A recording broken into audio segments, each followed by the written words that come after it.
Okay అన్న sir. ఈరోజు ఏదైతే హత్య ఉమ్మడి గోపన్న హత్య జరిగిందో అది పక్క రాజకీయ హత్యనే.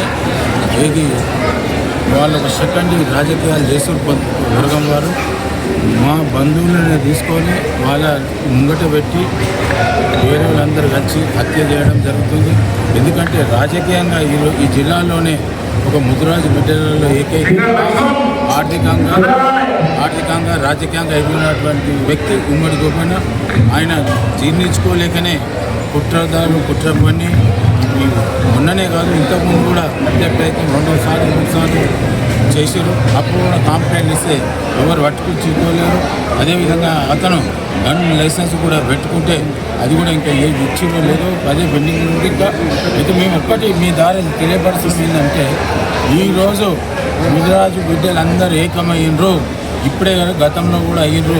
చాలామందికి మా ముదిరాజు బిడ్డలు రాజకీయంగా ఎదిగిన వాళ్ళంటి ఎమ్మెల్యేలు కానీ ఎంపీపీలను కానీ చాలామందిని మా జాతి వాళ్ళని అద్రగణంగా అన్యాయంగా నడి రోడ్లను నరికి చంపుతున్న వర్గాలకు హెచ్చరిక చేస్తున్నాం. బిడ్డ ఖబర్దార్, ఇన్ని రోజులు మీ ఆటలు సాగినాయి, ఇక్కడి నుంచి సాగాయి. మా జాతి అంతా ఏకపక్షంగా నిర్ణయాలు తీసుకొని ఏకమైన రోజు మీ ఆటలు సాగవు. అదే ప్రయత్నం కాదు, విజయం కూడా సాధిస్తున్నాం. దీనికి మార్గదర్శనం మాకు ఉమ్మడి గోపన్న మర్డరు. ఈ మర్డర్ ద్వారా మా ముదిరాజ్ జాతి అందరూ కూడా కళ్ళు తెరవ వచ్చిందే. హత్యకు ప్రయత్నించి హత్య చేసినోడు ఎవడైతుందో వాడిని కూడా ఒకవేళ చట్టం తన పరిధిలో దోషిగా నిర్ణయించకపోతే నిర్దోషిగా, ఒకవేళ ఈ కొడుకులు వేరే విధంగా అధికారం కానీ ఇంకేమన్నా కానీ డబ్బు అహంకారంతో బయటకు వస్తే మా జాతి మాత్రం ఇచ్చేది లేదు.